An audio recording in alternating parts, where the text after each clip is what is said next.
ശ്രീ സമ്പത്ത്, ഇങ്ങനെ ഇരട്ടത്താപ്പ് കാണിച്ചുകൊണ്ട് ഈ നാടിന്റെ വികസനത്തെ തടഞ്ഞു നിർത്താൻ നിങ്ങൾക്ക് കഴിയില്ല എന്ന കാര്യമാണ് ബി.ജെ.പിയുടെ പ്രതിനിധി ഉല്ലാസ് ബാബു ചൂണ്ടിക്കാട്ടിയത്. നോക്കൂ, ഈ വിദേശ നിക്ഷേപം തേടി കേരളത്തിന്റെ മുഖ്യമന്ത്രി 30 തവണ വിദേശയാത്ര നടത്തിയിട്ടുണ്ടല്ലോ കഴിഞ്ഞ ഭരണകാലത്ത്. അമേരിക്ക, ദക്ഷിണ കൊറിയ, ജപ്പാൻ ഇവിടെയെല്ലാം മുഖ്യമന്ത്രി പോകുന്ന സാഹചര്യം കണ്ടു. 230 കോടി രൂപ ഈ തരത്തിൽ ധൂർത്തടിച്ചു എന്ന കണക്കുകളും കേരളത്തിന്റെ പൊതുസമൂഹത്തിന് മുന്നിലുണ്ട്. ഇങ്ങനെ 230 കോടി രൂപ ധൂർത്തടിച്ചിട്ട് 1 രൂപയുടെ വിദേശ നിക്ഷേപം കേരളത്തിലേക്ക് കൊണ്ടുവരാൻ പിണറായി സർക്കാരിന് കഴിഞ്ഞോ? ഇല്ല എന്നുള്ളതാണ് അതിൻ്റെ കാര്യം. അതിനിടയിലാണ് കേരളത്തിന്റെ സർവതോമുഖമായ വികസനത്തിന് വഴിവെക്കുന്ന 13,200 കോടിയുടെ നിക്ഷേപം ഈ വിഴിഞ്ഞത്തേക്ക് MSC കൊണ്ടുവരുന്നത്. അതിനെ ഇപ്പോൾ തുറന്നെതിർക്കുന്നത് ഇരട്ടത്താപ്പാണ് എന്നാണ് വളരെ കൃത്യമായി പറയേണ്ടത്. കാരണം ദേശാഭിമാനിയുടെ വാർത്ത മാത്രം എടുക്കുകയാണെങ്കിൽ MSCയോട് വലിയ അയിത്തമൊന്നും നിങ്ങൾക്കുണ്ടായിരുന്നിട്ടില്ല. കാരണം ഈ വിഴിഞ്ഞത്തേക്ക് അടുത്ത കപ്പലുകളിൽ 964ഓളം കപ്പലുകളാണ് വിഴിഞ്ഞം തുറമുഖത്തെത്തിയത്. ഇതിൽ 3 എണ്ണം ഒഴിച്ച് ബാക്കിയെല്ലാം MSCയുടേതായിരുന്നു.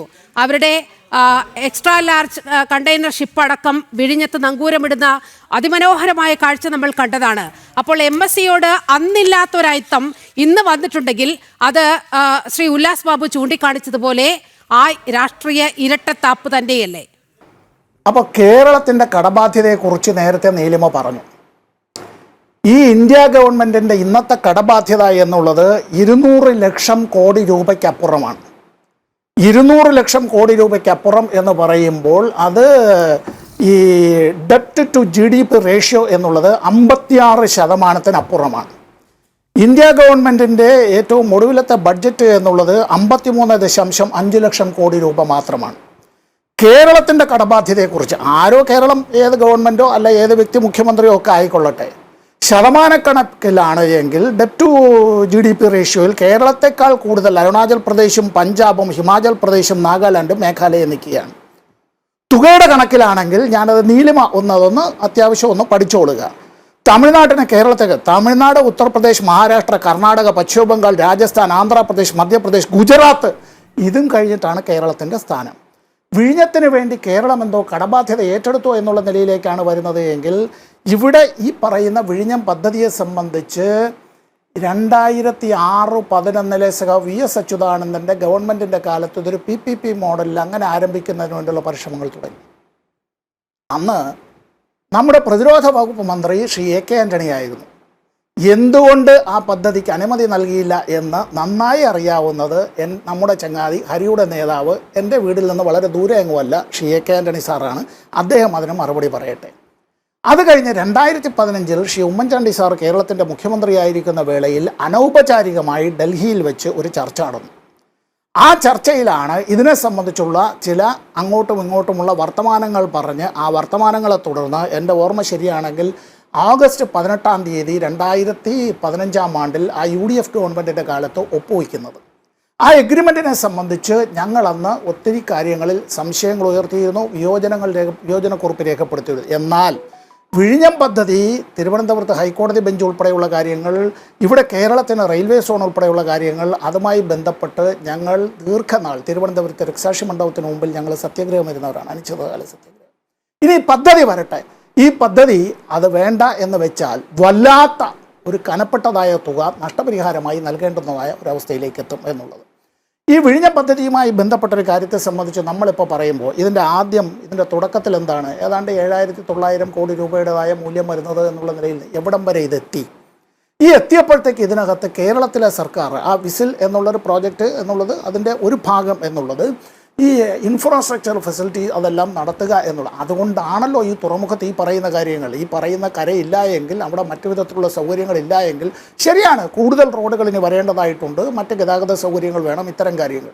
ഇത് പറയുമ്പോൾ തന്നെ ഞാൻ എൻ്റെ ചങ്ങാതി ഹരി പറഞ്ഞൊരു കാര്യം, UDFൻ്റെ ഗവൺമെൻറ്റാണ് ഭരിക്കുന്നത് എന്നുള്ളത് കൊണ്ടോ അല്ല NDAയുടെ ഗവൺമെൻറ്റാണ് ഇന്ത്യയിൽ അധികാരത്തിലുള്ളത് എന്നുള്ളത് കൊണ്ടോ എല്ലാ കാര്യത്തെയും മുഖമടച്ചെതിർക്കുക എന്നതല്ല ഞങ്ങളുടെ നയം. ഓർമ്മയുണ്ടല്ലോ, കേരളത്തിൻ്റെ പ്രകൃതി ദുരന്തങ്ങളെല്ലാം ഉണ്ടായപ്പോൾ ശ്രീ കെ കരുണാകരൻ കേരളത്തിലെ മുഖ്യമന്ത്രിയായിരുന്നപ്പോൾ DYFIയുടെ പ്രവർത്തകർ വീട് വീടാന്തരം കടകളിലടക്കം റോഡിലടക്കം ഇറങ്ങി ഇപ്പോൾ ഈ പറഞ്ഞതുപോലെ കൊടിയും പിടിച്ച് തെണ്ടിപ്പിരിച്ചതായ പണമടക്കം കൊണ്ടുവന്ന് അദ്ദേഹത്തിൻ്റെ കയ്യിലേക്ക് കൊടുക്കുമ്പോൾ അന്ന് യൂത്ത് കോൺഗ്രസിൻ്റെ നേതാവ് കൂടിയായിരുന്ന ശ്രീ പന്തളം സുധാകരൻ അടുത്ത് വിളിച്ചിട്ട് ശ്രീ കരുണാകരൻ പറഞ്ഞൊരു വാചകമുണ്ട്, അവരെ കണ്ട് പഠിക്ക് അവർ ചെയ്തത് എന്നുള്ളതിനെ സംബന്ധിച്ച്. എല്ലാത്തിനെയും മുഖമടച്ച് എതിർക്കാനല്ല ഞങ്ങൾ എതിർക്കുന്നത്, എതിർക്കേണ്ടതിനെ മാത്രമേ ഞങ്ങൾ എതിർക്കുന്നുള്ളൂ. നിങ്ങൾ ചെയ്തത് എന്താണ്? ഗെയിൽ പൈപ്പ് ലൈൻ പദ്ധതിയെ എതിർക്കുക. നാഷണൽ ഹൈവേ ഇവിടെ ഇങ്ങനെ നിങ്ങൾ നടപ്പാക്കാം എന്ന് നിങ്ങൾ ആഗ്രഹിക്കുകയേ വേണ്ട, അതിനെ ഞങ്ങൾ എതിർക്കുന്നു എന്ന്. ഇതെല്ലാം പറഞ്ഞവരുണ്ട്, ഇതെല്ലാം റെക്കോർഡിൽ തന്നെയുണ്ട്. നമ്മുടെ ഒരുപാട് ചർച്ചകളിൽ അത്തരം കാര്യങ്ങൾ അത് അവിടെ തന്നെ കിടപ്പുണ്ട്. അന്ന് നീലിമ ജനൻ TV വന്നിട്ടില്ല എന്നുള്ളത് മാത്രമേ ഉള്ളൂ. എല്ലാത്തിനെയും മുഖമടച്ചെതിർക്കാൻ ഞങ്ങളില്ല. ഇവിടുത്തെ വിഷയം എന്നുള്ളത് ഞങ്ങൾ പറയുന്നതിൻ്റേതല്ല. നീലിമ പറഞ്ഞതിനോട് ഇപ്പോൾ ഒരു കാര്യത്തിൽ യോജിക്കുകയാണ്. ഞങ്ങൾ പറഞ്ഞതിനപ്പുറമായി ചില കാര്യങ്ങൾ അതിവിടെ ശ്രീ ജയപ്രസാദും അത് സൂചിപ്പിച്ചു എന്നാണ് എൻ്റെ ഓർമ്മ. കോൺഗ്രസിൻ്റെ നേതൃത്വം തന്നെ ഇക്കാര്യത്തെ സംബന്ധിച്ച് ചില കാര്യങ്ങൾ ഉന്നയിച്ചിട്ടുണ്ട്. അവർ ചർച്ച ചെയ്യട്ടെ. പക്ഷെ നമുക്കറിയേണ്ടതായ ചില വിഷയങ്ങളുണ്ട്. ഇത് MSCക്കെതിരായി ഒരു മൾട്ടിനാഷണൽ കോർപ്പറേഷനാണ് എന്നുള്ളത് കൊണ്ട് എതിരാണോ എന്നുള്ളത് അത്തരം കാര്യങ്ങളെ സംബന്ധിച്ചല്ല ഇവിടെയുള്ളത്. വിദേശ നിക്ഷേപം ഒറ്റ മിനിറ്റ് എടുത്ത് ഞാൻ നിർത്താം. ഓർമ്മയുണ്ടോ സബ് പ്രൈം ക്രൈസിസ് എന്ന് പറയുന്നത്? 2011-12 കാലത്ത് ലോകത്തിലെ പലയിടങ്ങളിൽ ബാങ്കുകൾ പൊളിഞ്ഞുപോയി, ഇൻഷുറൻസ് കമ്പനികൾ പൊളിഞ്ഞുപോയി, ലേമാൻ ബ്രദേഴ്സ് അടക്കം പൂട്ടിക്കെട്ടി. ഇന്ത്യയിൽ ടാറ്റ AIG ഉണ്ടായിരുന്നു. ടാറ്റയുടെ തലവൻ ഇന്ന് ജീവിച്ചിരിപ്പില്ല. അദ്ദേഹം പറഞ്ഞൊരു വാചകമുണ്ട്, ആ കോട്ട് ഇതാണ്: thank God AIG had only 24% of the shares, otherwise I would have been in the streets എന്നുള്ള നിലയിലേക്ക് തെണ്ടാനായി റോഡിൽ ഇറങ്ങേണ്ടി വന്നേനെ. ടാറ്റ AIG ഇല്ലായിരുന്നെങ്കിൽ പൊളിഞ്ഞു പോയേനെ. എങ്ങനെ? AIGക്ക് 24% മാത്രമേ ഓഹരി ഉണ്ടായിരുന്നുള്ളൂ. അവിടെ അമേരിക്കയിൽ അത് പൊളിഞ്ഞത്. ഇവിടെ ഇപ്പോൾ എന്താണെന്ന് വെച്ചാൽ ഓഹരി എന്നുള്ളത് നിക്ഷേപമായി കണക്കാക്കാനായി ഞാൻ തയ്യാറല്ല. ഇവിടെ പുതിയ ഒരു സംരംഭം ശരി തുടങ്ങുക, പുതിയ തൊഴിലവസരങ്ങൾ സൃഷ്ടിക്കുന്നു, അത്തരം കാര്യങ്ങൾ, പുതിയ ഉൽപ്പാദനം നടക്കുന്നു, അല്ല പുതിയ തൊഴിലവസരങ്ങൾ ഉണ്ടാവുന്നു. അതല്ലാതെ നമ്മളിവിടെ ഈ പറയുന്ന പൊതുസമ്പത്ത് പൊതുഖജനാവിൻ്റേതായിട്ടുള്ള സഹായത്തോടുകൂടി ഇങ്ങനെ ഒരു PPP മോഡലിൽ വന്നു. അത് അദാനിക്ക് അതുകൊണ്ട് അവരുടേതായ ഓഹരിക്ക് അതിൻ്റെ മൂല്യത്തിൻ്റെ വർധനമുണ്ടായി. അത് ഇങ്ങനെ ഈ വിധത്തിൽ ഓഹരി കൈമാറ്റം നടത്തുന്നു, ഓഹരി വിൽപ്പനയാണ് നടത്തുന്നത്. ആ ഓഹരി നിക്ഷേപത്തെ അത് ഏതെങ്കിലും പത്രത്തിലെ ഏതെങ്കിലും ലേഖകൻ എഴുതിയത് കൊണ്ട് ആ വിധത്തിൽ അത് കണ്ണുമടച്ച് വിശ്വസിച്ച് അത്തരത്തിൽ CPIM അതിനെല്ലാം ആ വിധത്തിൽ ന്യായീകരിക്കാനൊന്നും തയ്യാറല്ല. അവിടെ പത്രത്തിലെ ലേഖകന് തെറ്റുപറ്റിയെങ്കിൽ പത്രത്തിലെ ലേഖകന് തെറ്റുപറ്റി. ഞാൻ സൂചിപ്പിക്കാൻ കഴിഞ്ഞ റൗണ്ടിൽ ഞാൻ പറഞ്ഞപ്പോൾ ഒരു കാര്യം പറഞ്ഞു. ഏതെങ്കിലും ഒരു പത്രത്തിൻ്റെ ലേഖകൻ എഴുതിയതും പത്രത്തിൻ്റേതായിട്ടുള്ള വന്ന വാർത്തയും വെച്ചുകൊണ്ടല്ല ഒരു സംസ്ഥാനത്തെ മുഖ്യമന്ത്രി ഈ കാര്യത്തെ സംബന്ധിച്ച് അത്തരത്തിൽ ശ്രീ സമ്പത്ത് ഒന്ന് ഇടപെടുന്നതുകൊണ്ട് അങ്ങ് ക്ഷമിക്കണം. ആ വാർത്ത എഴുതിയ സുനീഷ് ജോ തന്നെ വളരെ കൃത്യമായി ഫേസ്ബുക്ക് പോസ്റ്റിൽ ഇട്ടിട്ടുണ്ട്.